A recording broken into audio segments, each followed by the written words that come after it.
Everyone wanted to make a quick video on some myth debunking and how to actually lose stomach fat. So you may see some online videos saying something like burn belly fat with these 3 exercises.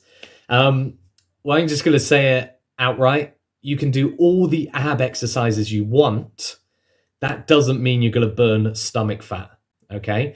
It just doesn't work like that. So unfortunately, fitness influencers like to make these videos to kind of draw you in. So you click on their video, watch their ab exercises, they get a few million views and get paid from it. Or if they actually do think that's the way you burn stomach fat, they probably haven't been trained in a fat loss approach, or they have never been overweight themselves, so they don't really understand that it takes more than just doing a few ab exercises, because they probably define their abs, even though they were already lean. They've just built some muscle there. They haven't actually lost any stomach fat. So in saying that, doing a lot of ab work can definitely define the muscles there and build the muscles up. But at the end of the day, if you've got a layer of body fat over your ab area, over your stomach, those abs aren't going to come through unless you address your diet. So this is where you've got to try and make sure you are eating less than your body burns. Because all fat is stored energy on your body.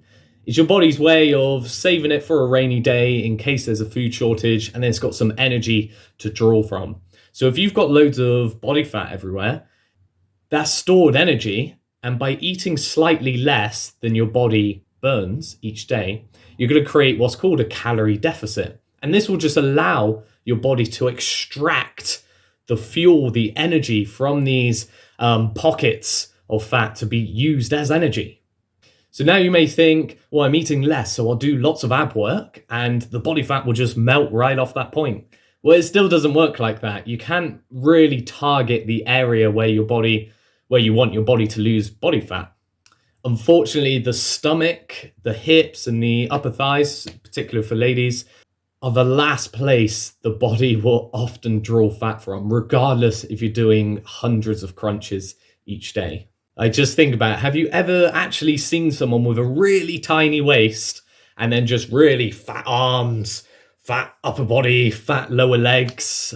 Probably not. And if you have, trust me, they're a complete unicorn, because that doesn't normally happen. Happens the other way around. People can have quite a lot of body fat stored around the stomach and then really thin arms. And often that's to do with insulin and stress, which is another topic we can go through at another time. But for the most part, people don't have thin waists just from doing lots of core work. If anything, you'll actually probably make your waist a little bit thicker. So, I mean, what are the best exercises to do when it comes to trying to lose body fat in that area? Well, we need to just need to make sure we're losing body fat for a start. So we create that calorie deficit.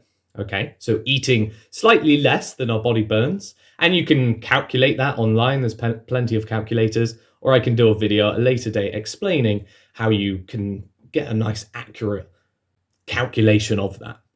But for now, let's talk about the exercises that are going to benefit you the most. So one of the issues is when you're doing a fat loss phase, you run the risk of actually losing muscle slightly, because not only is body fat stored energy, your body can also break down muscle to be used as energy. So we need to make sure that your body's definitely taking the fuel it needs from the fat rather than the muscle. So the exercises we're going to want to do need to stimulate as many muscles in the body as possible. So these will be things like your really big lifts. So think of things like deadlifts, squats, overhead presses, chest presses, bent over rows, pull-ups, push-ups, these big movements that stimulate a lot of muscle around the body. Because if your muscle starts breaking down, that's just going to slow your metabolism faster. And that's just going to make it harder to stay in a calorie deficit to lose body fat. So we want to keep your metabolism running as fast as possible all the time. And to do that, we need to hold on to as much muscle as possible. So you start doing that, and then after a point, you're probably going to start hitting a little bit of a wall. It feels like the metabolism's slowing down. You're eating 1,600 calories already. You're not really losing any more body fat. And you've still got that fat around your stomach. Well, now we have to switch things up and actually start eating more, which sounds horrifying to people because you're probably thinking, I haven't even lost the body fat there. Why would I start eating more? Well, you could keep going and try and lower the calories more and more and more, but your body's going to keep adapting, and then you're going to end up in a position where you're only eating 1,000 calories and you can't lose any more body fat. So we need to make sure we build that metabolism back up so we can start to lose body fat again. So you start eating more, and at this point, you really start focusing on building muscle. So again, the exercises you're going to focus on, of course, all your big lifts, but now's actually a really good time to focus on some ab-specific work.